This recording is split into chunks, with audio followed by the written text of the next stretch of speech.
They didn't even look at me when they voted. That was the part I couldn't shake. 29.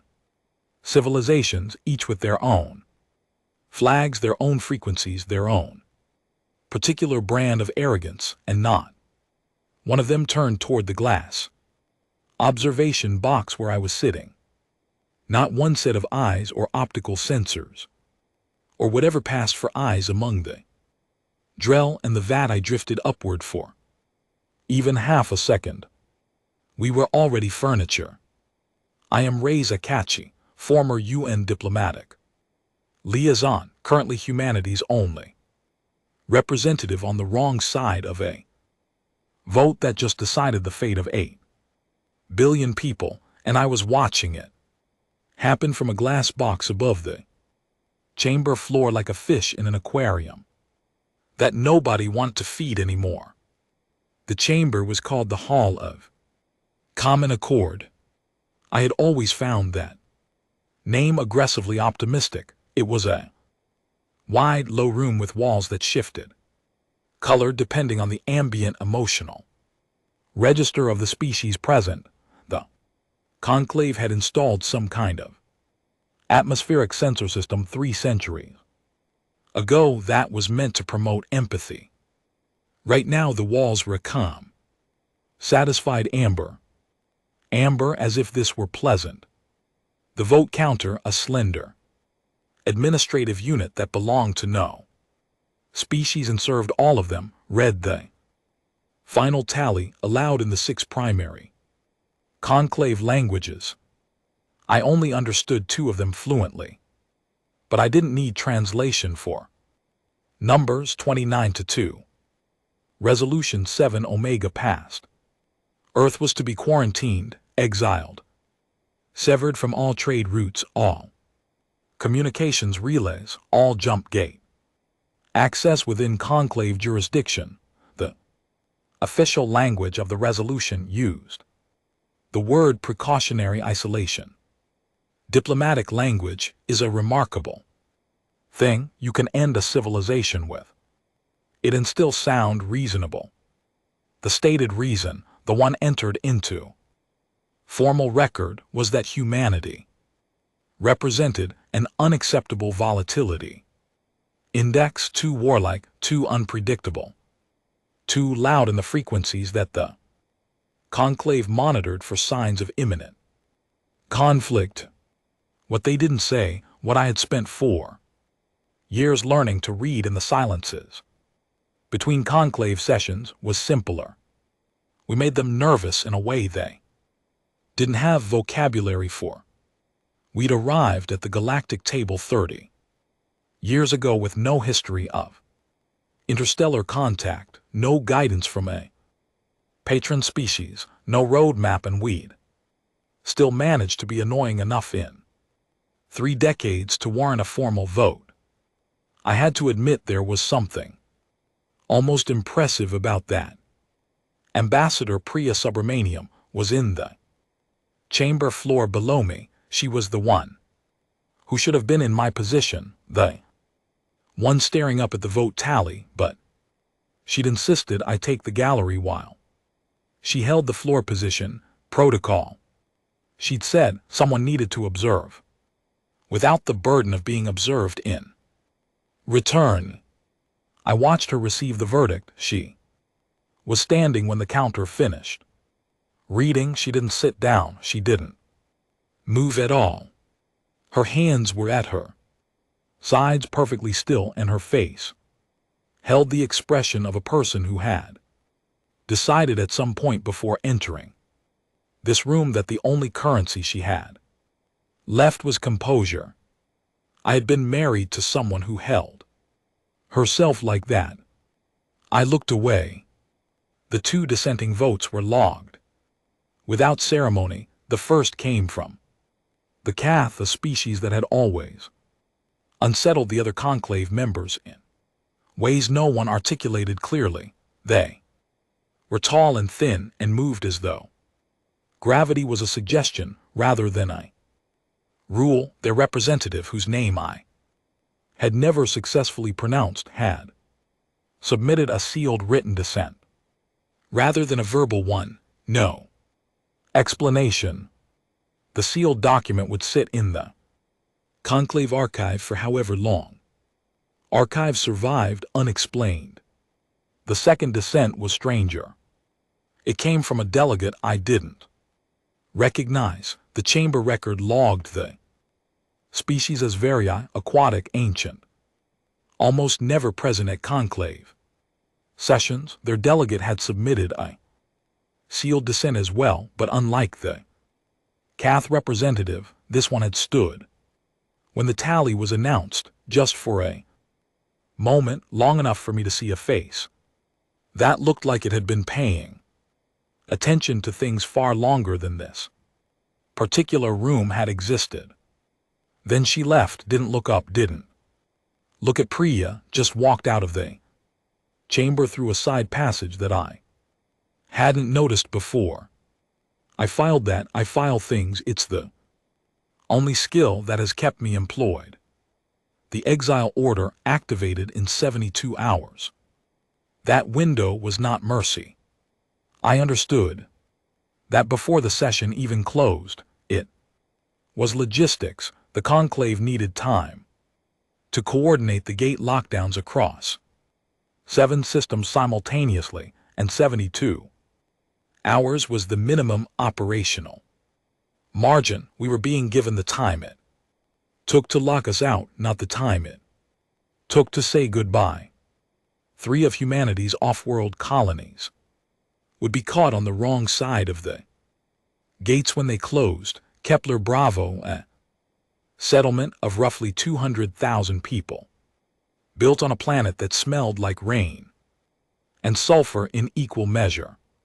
The dust stations, a cluster of mining platforms in a system with no proper name in any Earth language, housing another 140,000, and a small research outpost on a moon that most conclave maps didn't bother labeling, carrying maybe 3,000 people who had gone out there specifically to be left alone. 343,000 people. I sat in the observation gallery after everyone else had left and did the math without wanting to. An administrator came in to clear the room. It was a Drell 7 FT of gray cartilage in a diplomatic suit that must have cost more than my annual operating budget. It moved with the particular efficiency of a species that had been running bureaucracy since before humans had written language. The gallery is closed, it said. Its translator rendered the words in flat, accented English. Please vacate. I didn't move. It waited. Species that have been in administration long enough develop patience as a reflex. You have no standing here, it said. Finally, I looked at it. No, I said, we have no seat. That's different. It left before I did. I sat there for another hour. The walls had shifted from amber to a pale, indifferent gray. I watched Earth's flag still displayed on the chamber's outer registry panel, not yet removed because no protocol had been filed for its removal yet, and I thought about 29 civilizations that had looked at humanity and made a decision without hesitation. There was a question I didn't ask myself directly. I kept it at the edge of my thinking, the way you keep a sore tooth at the edge of your tongue, not pressing, just aware. 29 civilizations, each of them old enough to have survived their own violent centuries, each of them having made choices in their own histories that their own historians had spent generations defending or condemning, and they had looked at us and chosen exile without hesitation. I didn't examine that thought closely. I was not in the habit of examining things that couldn't be acted on. I stood up, straightened my jacket, and walked out of the gallery. 71 hours and 53 minutes left. Priya was waiting in the corridor. Outside, she had her tablet in one hand and a cup of something hot in the other. And she looked exactly the way she always looked after catastrophic meetings, like someone who had already moved 3 steps ahead and was waiting for the rest of the world to catch up. "The Secretary General wants a call," she said. "In an hour," I said. She nodded. She didn't ask what I was doing for that hour. We'd worked together long enough for her to know that I wasn't the kind of person who processed things out loud. "The very delegate," I said, "the one who submitted the sealed dissent." Priya's eyes shifted slightly. "What about her?" "I need to find her." "You have 71 hours. Then I'd better start now." She handed me the hot cup without being asked. It tasted like heated aluminum and something vaguely floral, a conclave station blend that I had never liked and had been drinking for 4 years anyway. I walked down the corridor. The gate would close in 71 hours and 51 minutes. On the other side of it, 8 billion people were about to learn what the galaxy thought of them. I had a cup of bad tea, one diplomatic contact I hadn't spoken to, a crew of 11 on a ship that wasn't supposed to still be docked here, and an increasingly inconvenient refusal to accept the premise that a vote was the same thing as a verdict. Not my first funeral, I thought. I found a window at the end of the corridor, stars outside, indifferent and numerous. The gate structure was visible at the edge of the frame, massive, geometric, lit with the conclave's operational lights in pale blue and gold. 71 hours. I finished the tea. Then I went to find the woman who had voted against the Exile and hadn't explained why. The Vari delegate's name, when I finally got a station directory to render it in phonetic standard, was something close to Amavith. I shortened it to Amma in my head because I needed something I could think quickly, and she didn't object when I used it to her face, so I kept doing it. She was in a water-adjacent habitat on Level 9 of Conclave Station 7, corridor section that had been modified for aquatic species, with humidity so thick that walking through it felt like pressing through warm cloth. I arrived at her door looking approximately the way a person looks after walking through a cloud. She opened it before I knocked. Either the station had announced my arrival, or she had been expecting me, or the Vari had some perceptual range that made knocking redundant. I didn't ask. I was learning which questions were worth the breath. She was smaller than I had expected from the chamber, compact, built in horizontal layers, the way deep water things are built, with skin that shifted between dark blue and a quiet green depending on how the light caught it. Her eyes were large and still, and the color of very old amber. Not the satisfied amber of the conclave walls, but the kind of amber that has something suspended inside it. "Raise Akafer," she said. Her standard was precise and slightly formal, the way people speak a language they learned from documents rather than conversation. "Amavith," I said. Something in her face shifted, not a smile exactly, but the structural equivalent of one. She stepped back to let me in. The habitat was spare. A low platform that served as seating, a shallow basin of water in the center of the room. Single shelf holding what appeared to be physical documents, actual paper or something close to it, rolled and sealed with material I didn't recognize. I sat on the platform without being invited because there was nowhere else. And we were past the point where pretending at politeness served either of us. You voted against the Exile, I said. Yes. The Keth voted against it too. Yes.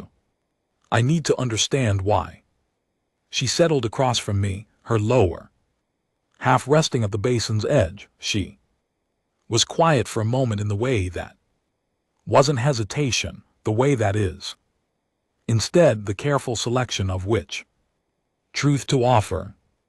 The Vari, I did not vote for humanity. She said, we voted against the precedent. I waited. Exile resolutions require unanimous conclave agreement to be considered. Permanent under Founding Charter, 29. Vote satisfies the operational threshold. It does not satisfy the permanence clause. She paused. Conclave's legal committee will take approximately 14 months to notice this.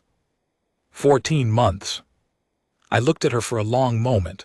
You left a gap in the resolution. The gap was already there, she said. We chose not to close it. Why? She looked at me the way old oceans look. At new islands, patient, not particularly impressed, curious about duration. Because we have seen exile before, she said. Species that are quarantined either diminish or they harden. In 4,000 years of conclave record, we have not observed a third outcome. She paused. Your species arrived here 30 years ago. Without a patron, without a guide, without any of the traditional frameworks you were already in. Irregularity, we were interested to see which outcome you would produce. I sat with that in the Keth. The Keth vote their own conscience. She said, we have never successfully determined what that conscience is based on. Before I could respond, my tablet vibrated. I glanced at it. A priority relay from the Conclave Gate Authority. Automated, flagging an attempted transit by a registered Earth vessel. One of the colony ships trying to get through before the lockdown completed. I read the status update, one line. Clean administrative language. Transit attempt 1 successful. Transit attempt 2, gate threshold exceeded, vessel non-recoverable. Transit attempt 3, gate threshold exceeded, vessel non-recoverable. Non-recoverable. 2 ships. I read at once. I put the tablet face down on my knee. Amma watched me. She didn't ask. She filed it the way old things file things. Deep and without comment. How long have you been watching us? I asked. My voice came out steady. I was grateful for that. Since your first conclave application. She said, 31 years. And you never introduced yourself. There was nothing to say yet. She folded her hands in her lap. There may be something now. I looked at the tablet face down on my knee. I thought about green ink.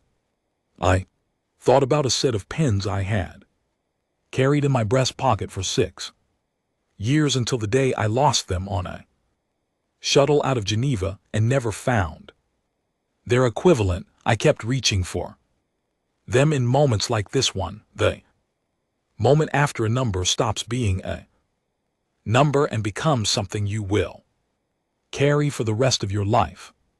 What is there to say? I asked. The Vari I are not conclave members in the traditional sense, she said. We hold observer status. Our trade agreements are registered independently. Our navigation filings are our own. She paused. We have corridors, Mr. Akefer. Routes that the conclave has not registered because we have not chosen to register them. Routes that connect points which the current gate network does not serve. The room was very quiet. You're telling me there are ways through, I said. I am telling you what the Vari I have. She said carefully, I am not telling you what to do with that information. I stood up, the humidity pressed against me, my jacket was damp through and I didn't care. I need 40 hours, I said. You have 32, she said. After that my schedule requires me to be elsewhere. And this conversation will not have occurred. I nodded, 32. She didn't see me out. I let myself back into the humid corridor and walked toward the station's main transit hub, with my tablet in my hand and the face-down number still sitting somewhere behind my sternum where I was not going to look at it yet. The gate locked at hour 72 with a sound like the universe adjusting its collar. I was standing at the gate observation window on my ship when it happened. My crew, 11 people, most of whom had better options and had chosen not to take them, were distributed through the bridge and the communications bay, running the systems we were going to need and pretending not to be aware that we had just watched the largest door in human history close behind us. Our ship was called the Carver. It was a diplomatic support vessel, mid-range, built for endurance rather than speed. And it was technically, legally, civilian craft operating under a commercial registry because I had reflagged it 14 months ago during a routine administrative filing that no one had questioned because routine administrative filings were the camouflage of the universe. I stood at the window and watched the gate go dark. Then I picked up the ship's comm and opened a channel to the stranded colonies. Static, then a carrier signal from Kepler Bravo. This is HFY, I said. I'm on the conclave side. I know what just happened. I need you to listen. A voice came back, a woman named Carol Devane, the administrative coordinator at Kepler Bravo's central hub, who I had spoken to exactly twice before this moment and who sounded right now like someone holding a very large weight with very level hands. We're listening, she said. You are not abandoned, I said. Hold your position, maintain your resources.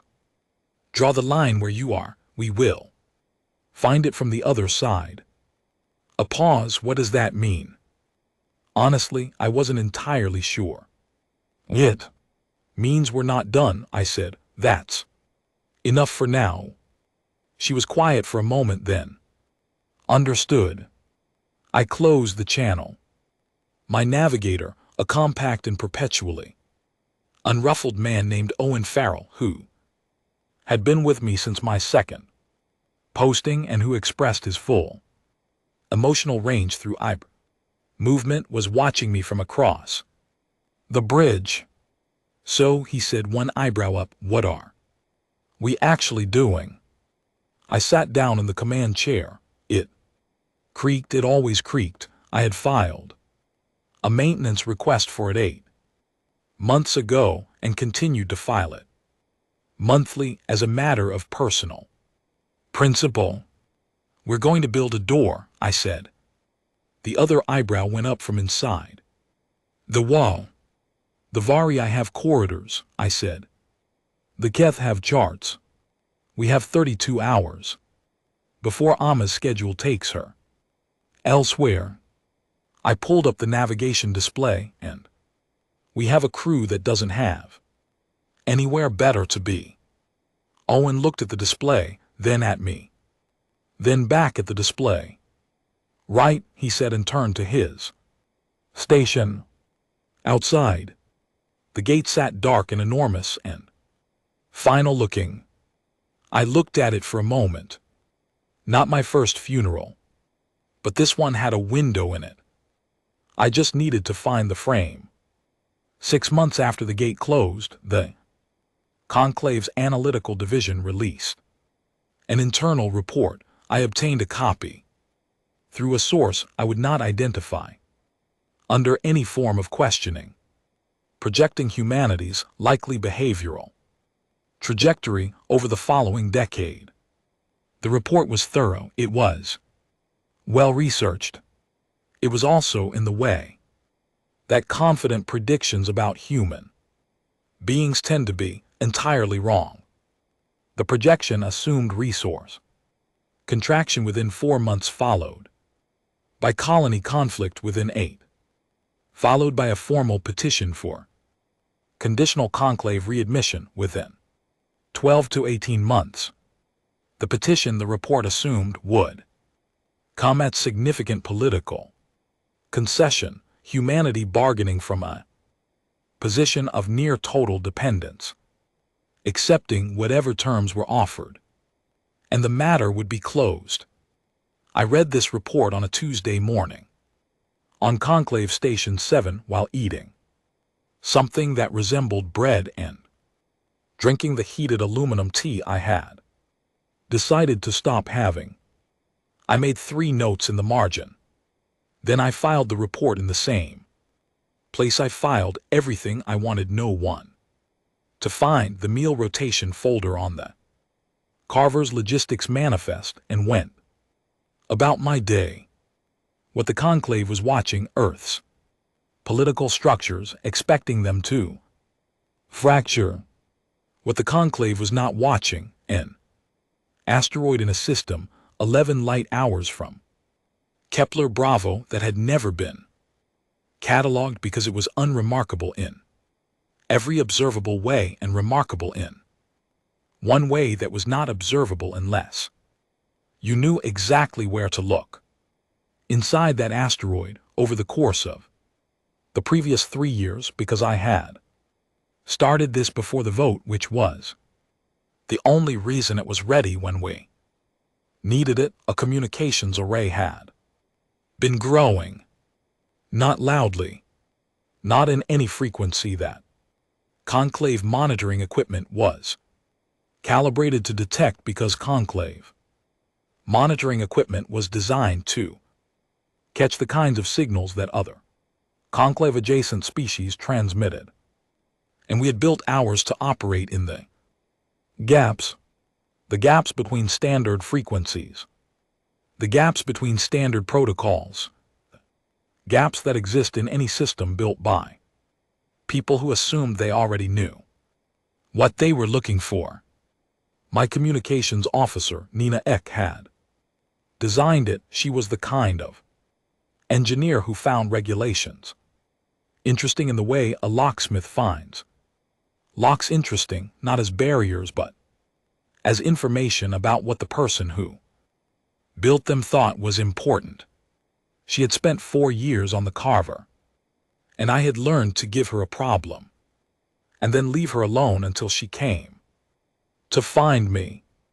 On month 4 post-exile, she came to find me. Array is at full operational capacity.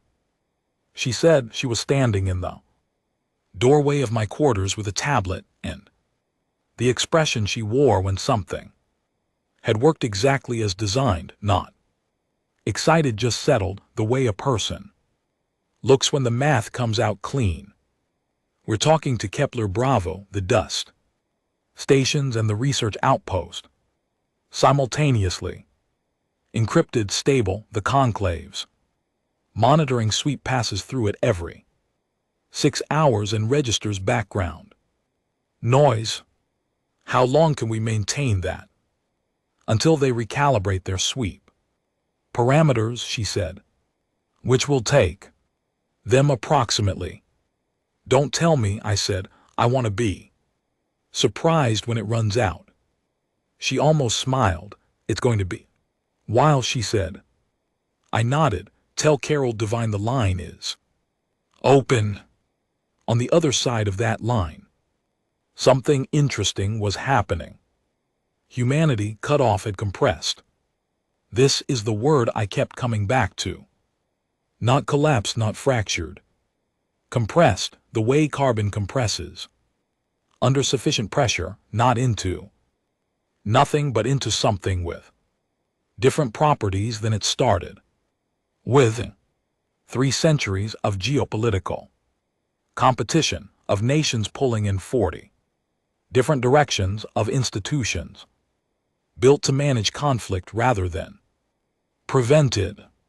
All of that energy had nowhere to go except inward, and then, having pressed as far inward as it could, back outward in a single, unified direction. The direction was solve the problem. The specific problem was the gate. But underneath the specific problem was a deeper one, one that nobody said aloud, but that every policy meeting and engineering session and late-night relay was actually about. Prove that the conclave's vote had been a mistake. Not by arguing, not by petitioning, by making the argument irrelevant. Carol Devine, it turned out, was not merely an administrative coordinator. She had a background in structural engineering and a habit of solving problems by looking at what other people had decided were not problems. Under her direction, Kepler Bravo had converted 3 of its cargo bays into fabrication facilities within the first 6 weeks of Exile. Not weapons, infrastructure, power distribution systems, water, reclamation equipment, communication, hardware, all the things a colony needs to stop depending on external supply chains. The dust stations were doing something similar, though with less elegance and considerably more argument about methodology, which was accurate to their character. The research outpost on the unlabeled moon had gone quiet for 2 weeks and then transmitted a single data packet that contained what appeared to be a complete redesign of their atmospheric processing system. Nina looked at it for an hour and then told me it was the most efficient design she'd seen outside of Keth Engineering. I filed that in the same mental space as the Keth navigation charts and the Vari corridors, and did not yet examine what it added up to. The merchant corridor appeared in month 3. It was not a secret. That was important to understand. It was not some hidden back channel or prohibited route. It was simply a passage that existed in the space between conclave registered trade lanes, used primarily by species and independent traders who had never formalized their conclave membership and who moved goods through the galaxy the way water moves through rock, not through it but around it, following the path of least bureaucratic resistance. Owen found it. He was the kind of navigator who read dead routes the way other people read histories, looking for what used to be there and figuring out why it stopped being used and whether those reasons still applied. Most of the reasons for the merchant corridor's low traffic turned out to be political history that was 3 centuries old and no longer relevant to anyone active in the current period. It connects to 7 independent system hubs, he told me, spreading the route overlay across the navigation display. None of them conclave members, 4 of them actively trading with species that are conclave adjacent, not full members, but in the economic orbit. Can we run it with the Carver? We can run it with anything that doesn't have a conclave transponder active, he said, which we technically don't because our transponder is registered to a civilian commercial entity that predates the Exile order. I looked at the route. It did not connect directly to Earthside space, but it connected to the hubs, and the hubs connected to things, and things connected to other things, and that was how doors were built, not in one piece, but one frame at a time. File a transit intention, I said. Owen raised an eyebrow. With who? With the corridor's oldest active user, I said. Find out who that is. He found out.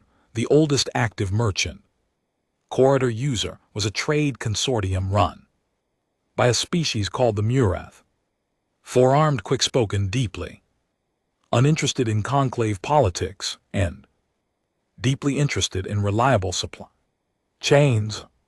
Their coordinator was a woman whose name translated approximately as Bright River Running, and who went by the much more workable Brina in Standard. I calmed Brina on a Thursday afternoon from a cafe on Station 7 that smelled like heated metal and something sweet.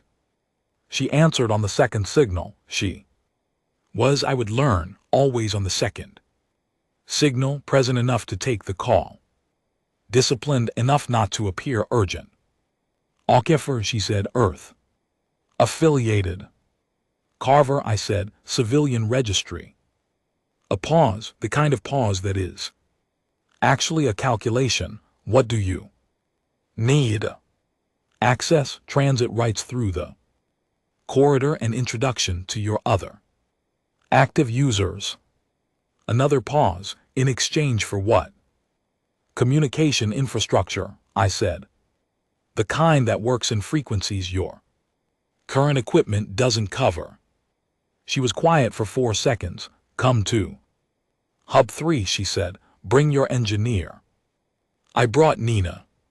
The meeting at Hub 3 lasted 9 hours and produced a trade agreement that covered communication infrastructure, navigational data sharing, and mutual transit rights across 4 independent systems, completely legal, filed with the Hub 3 Independent Registry, which was not a conclave body and had no obligation to report to one. Timestamp to the day. On month 4, the conclave noticed something irregular in humanity's behavior patterns. Their monitoring reports began flagging anomalies, trade activity in systems adjacent to the exiled zone, communication traces that didn't match standard Earth registered signals, resource stability in the stranded colonies that didn't match the projected depletion curves. They ran 7 investigations.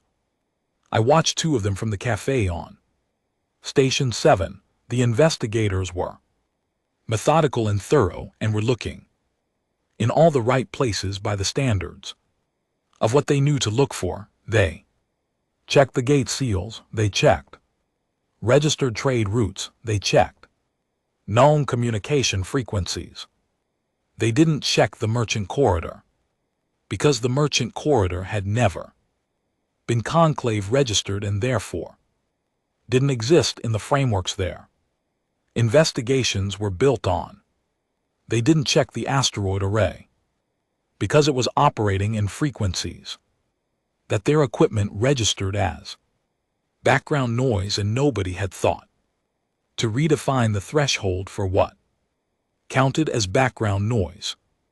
They didn't check the Keth navigation charts because those charts were filed in the Carver's meal rotation folder under a file name that translated in the station's archiving language as protein ration inventory cycle 14. A conclave inspector boarded the Carver. On month 5 routine check, he was a Vadi, a species with 4 highly articulated arms that they used for simultaneous multi-surface document processing, which made them excellent inspectors and deeply unsettling dinner companions. He went through the ship with the careful attention of someone who had been told quietly to find something. He went through the bridge, the communications bay, the cargo hold, the personal quarters, mine included, which I had prepared for exactly this possibility by ensuring that the only interesting thing in it was a physical photograph of my daughter at age 7, which he looked at for a moment and then Set down carefully, which told me something about Vade I hadn't known before. He got to the logistics manifest, opened. It scrolled through. Protein ration inventory, meal rotation. Cycle 14. I was sitting across the table from him. At the time, I began talking about the protein ration. Shortage in Sector 9, a real shortage, well documented. Genuinely irritating to anyone running a crew. This region, and I kept talking. I talked about supply chain degradation, timescales, and the particular misery of the substitute rations that had been available since the shortage began and the impact on crew morale and my 3 failed attempts to source alternatives. Through the station commissary, I maintained eye contact.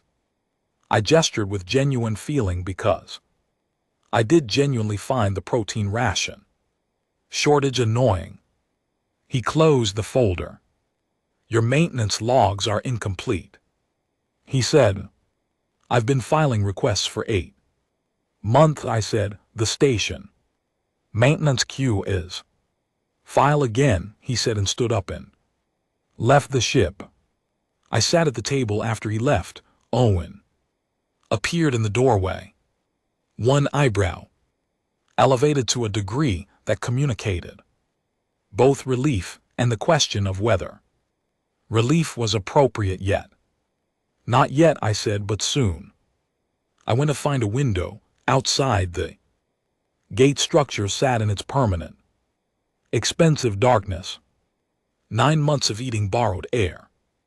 Month 9 was coming, and I was almost ready to knock on the front door. I had 7 documents.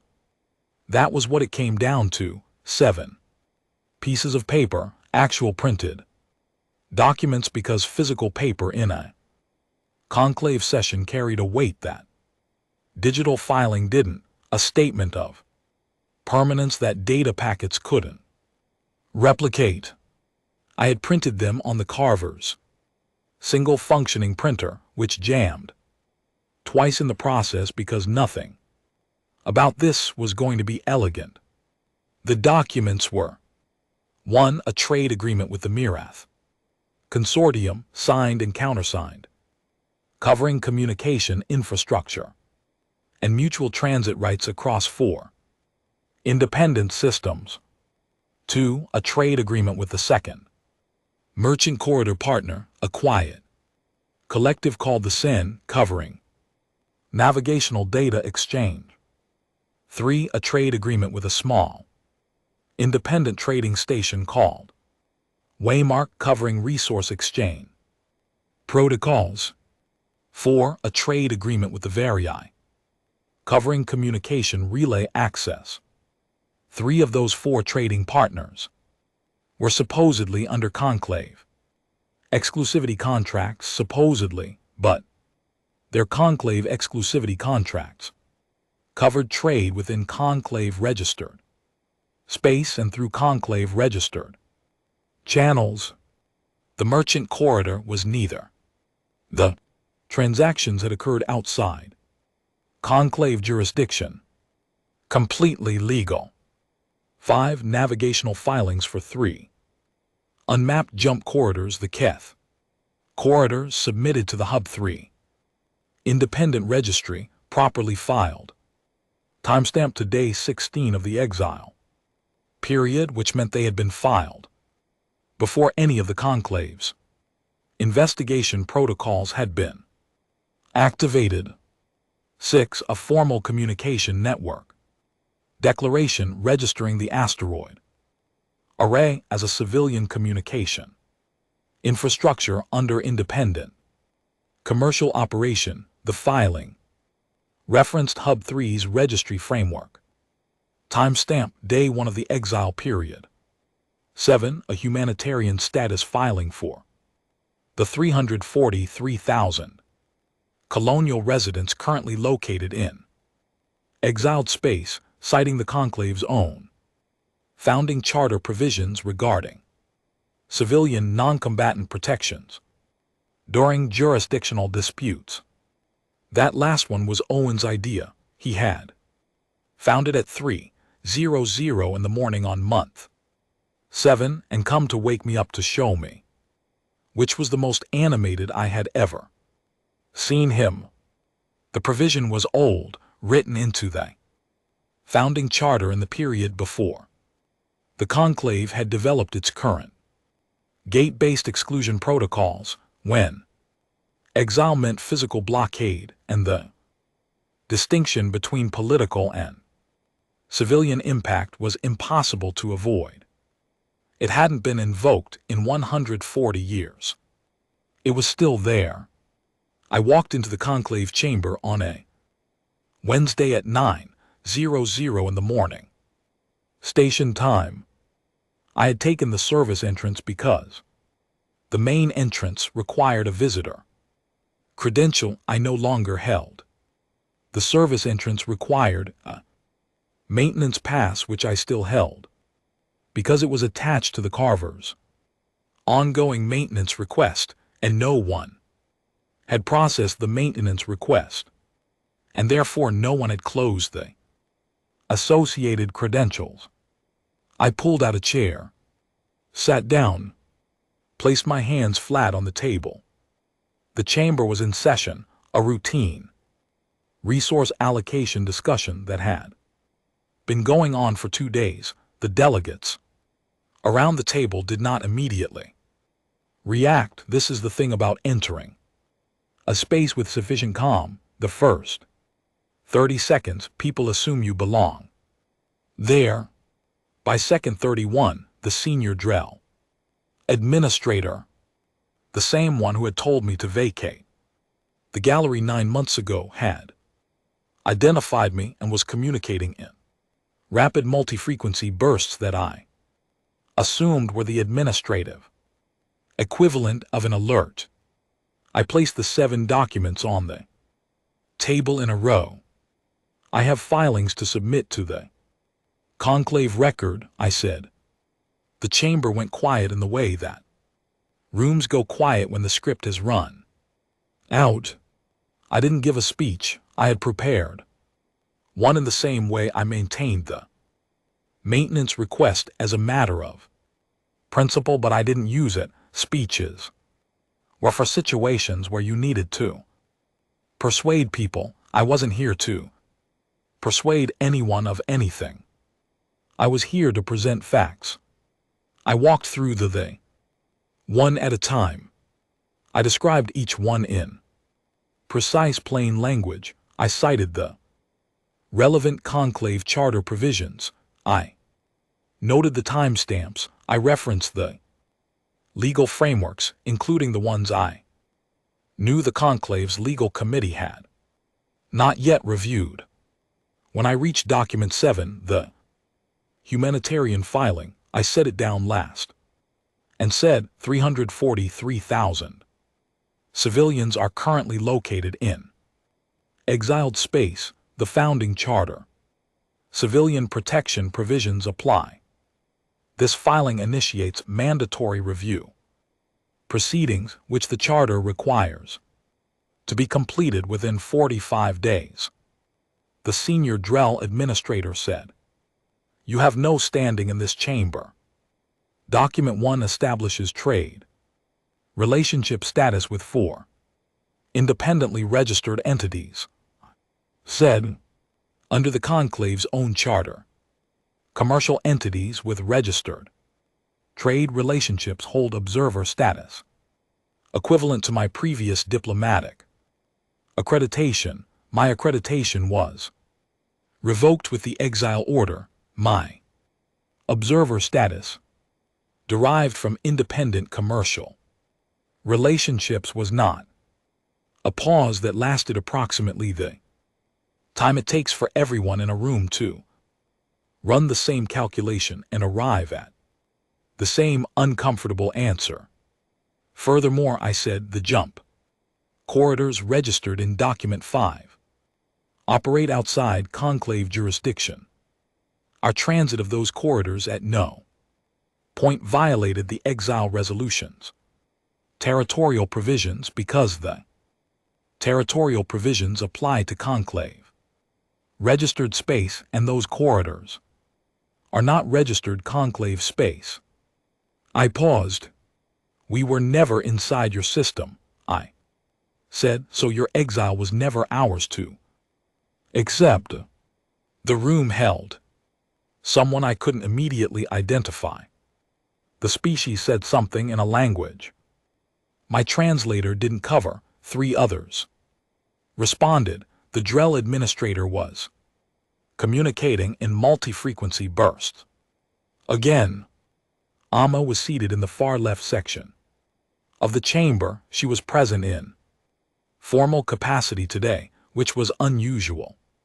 For the the first time they had sent a delegate to a full chamber session in, by my count, 4 years. She was watching me with those old amber eyes, patient, not particularly impressed, curious about duration. When the chamber called a procedural recess, 45-minute standard, she crossed the room and stood beside me. The legal committee will review your filings, she said quietly. It will take time. 14 months, I said, for the permanence clause question. I know less now, she said. You've accelerated certain processes. I nodded. Outside the chamber's high windows, the gate structure was visible. Still dark, still enormous, but it no longer looked like a wall to me. It looked like what it was, a piece of infrastructure. Expensive, yes. Powerful, yes, but infrastructure built by people who had decided certain things were not worth looking for. We had found them anyway. Thank you, I said to her. She looked at me. The very I did not act for humanity. I know, I said. Thank you anyway. Something in her face did the structural equivalent of a smile. She voted for negotiation when the chamber reconvened, not for humanity. For the precedent, the same reason she'd given 9 months ago in the humid habitat on level 9. The vote was closed, but it passed. 8 delegates in favor of formal negotiation. The remaining 21 were divided between delay and opposition, which meant delay won by procedural default. Delay was enough. I stayed in the chamber through 4 more hours of procedural arguments. I answered questions when I was asked. I did not speak when I wasn't. I kept my hands on the table. At hour 5, the senior Drell administrator, who I was going to have to stop thinking of as the senior Drell administrator if we were going to be working in the same building for any extended period, leaned forward and said with the weight of a species that had been running bureaucracy since before humans had writing, you cannot simply redraw the boundaries of this body's authority. I looked at him. We didn't redraw anything, I said. We drew our own. There was space. You weren't using it. He was quiet for a long time. Then the session moved on. The outcome was not what any news relay described it as afterward.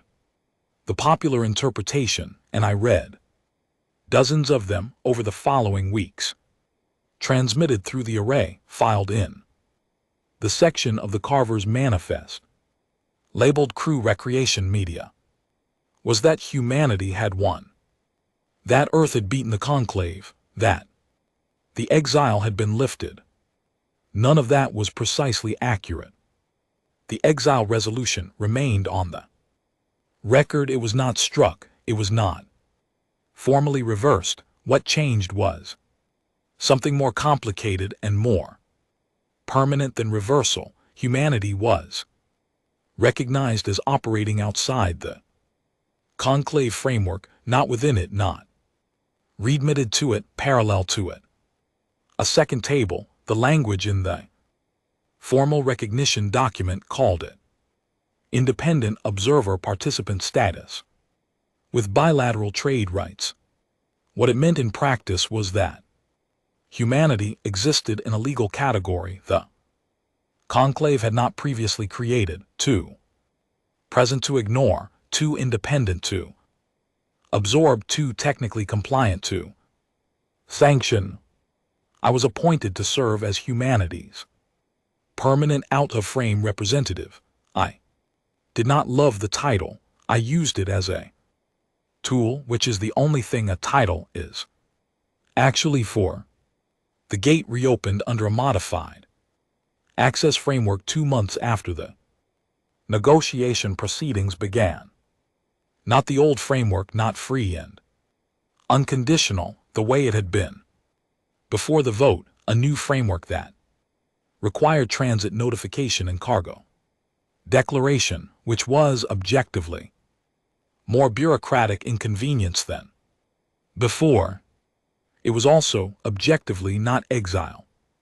Carol Devine brought the first ship through from Kepler Bravo on a Tuesday morning. I was at the gate observation window on the Carver when it came through. She was piloting it herself, which I had not expected. Devine was an administrative coordinator, not a pilot, and she had apparently spent 4 months of the Exile period acquiring a pilot certification because there was a problem and she had decided to solve it the most direct way available.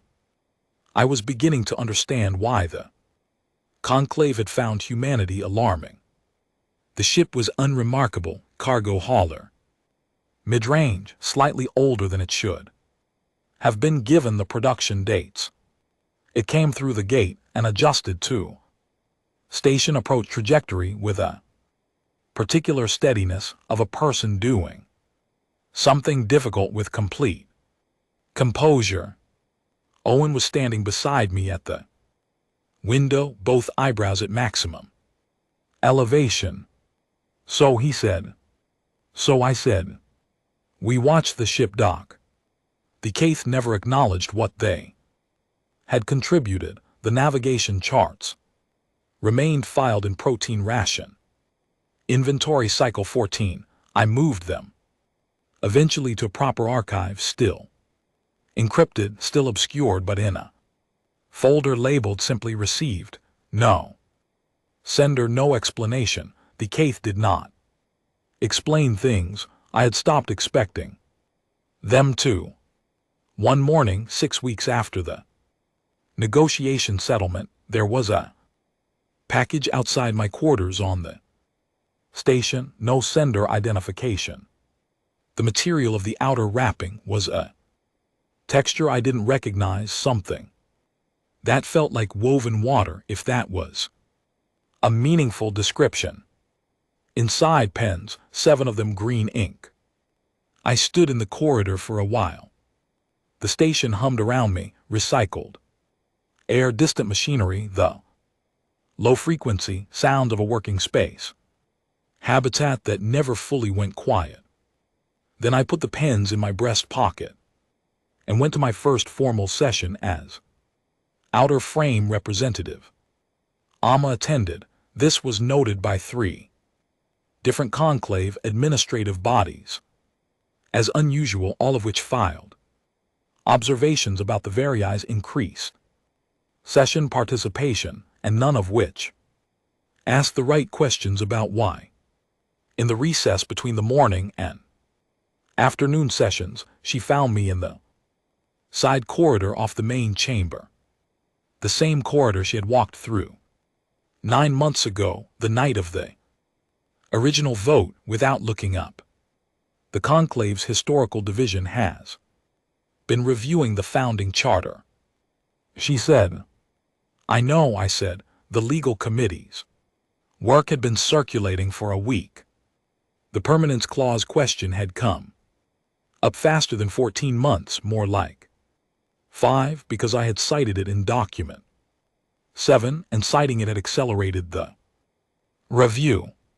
They will find 3 additional provisions they had not previously considered, she said. I looked at her. Did you know about those provisions before the original vote? She met my eyes. The Vari I have been members of this body for 400 years, she said. We have read the charter more than once.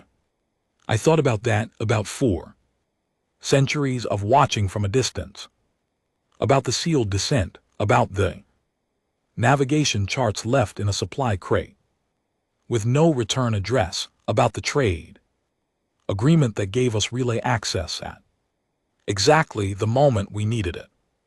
You were never just watching, I said. Watching is an active practice, she said. When you have been watching long enough, you know where to stand when the moment requires it. She went back into the chamber. I stood in the corridor for a moment. The walls here were plain, no atmospheric sensors, no color shifting technology, just the bare material of a structure built to last, showing its age in the places where the seams had been repaired and repaired again. I thought about the 2 ships that hadn't made it through the gate, the formal record I had submitted, the one that registered them not as losses, but as the reason had been accepted into the outer frame registry without comment. The clerk who processed it had asked me for a purpose code. I had said so. They are in the record. He had entered it and stamped the form and moved on to the next filing. The document existed now in the record. Permanent, the way records are permanent when they are filed correctly in a system that intends to outlast the people who built it. Their names were in it, the crew manifest, the jump coordinates, the failure reports written in the dry language of gate authority, documentation, and underneath all of it in the purpose field, so they are in the record, so it is not just a number. Nina came to find me at the end of the day. She had been running diagnostics on the array, the asteroid array, now formally registered as civilian communication infrastructure, no longer requiring concealment. Signal quality is up 14% since we came out of cover mode, she said. Turns out pretending to be background noise was costing us bandwidth. I looked at her. Good. Earth wants to talk tomorrow, she said. Secretary General's office. Something about the outer frame, framework and trade priority scheduling. I'll take it in the morning. She nodded, turned to go, and then paused. A kefir. Yes. We did it right, she said it simply. The way you say a thing you've been carrying for 9 months and need to put down just for a second. We actually did it. I thought about the gate, open now, not the way it used to be, but open. I thought about Carol Devine piloting that cargo hauler through with her new certification and her complete composure. I thought about Owen finding a route in a dead corridor at 3:00 in the morning. I thought about Nina building a voice in the frequencies nobody was listening for.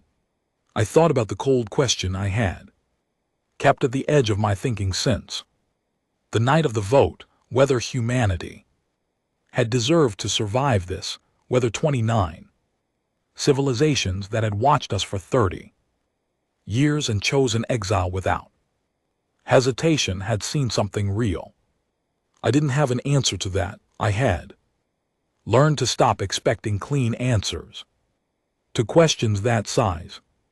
What I had instead was a second table, door built from inside a wall, a record with names in it instead of numbers, a line drawn across the stars in legal filings and encrypted frequencies, and 9 months of borrowed time. And it was holding Yes, I said, we did. She nodded left. I went to find the window at the end of the corridor, the same window I had stood at on the night the gate closed, watching the stars with a cup of bad tea and an inconvenient refusal to accept a verdict. The gate was visible from here, lit now, in its operational colors, not the dark structure it had been for 9 months. I put my hand in my breast pocket, green ink, 7 pens still there, still full. I uncapped one. I had filings to prepare for tomorrow's session. The outer framework was new and untested and would require constant work to maintain, not a victory exactly, but a position, a place to stand, a line in the record. That said, here we are. We were not only a number, we drew our own line, and it held. Not my first funeral, I thought, but this one came with a window, and outside it the stars, indifferent, numerous, crossed now with a line that 8 billion people had drawn the only way human beings know how to draw anything that matters, badly, stubbornly, in green ink. Together,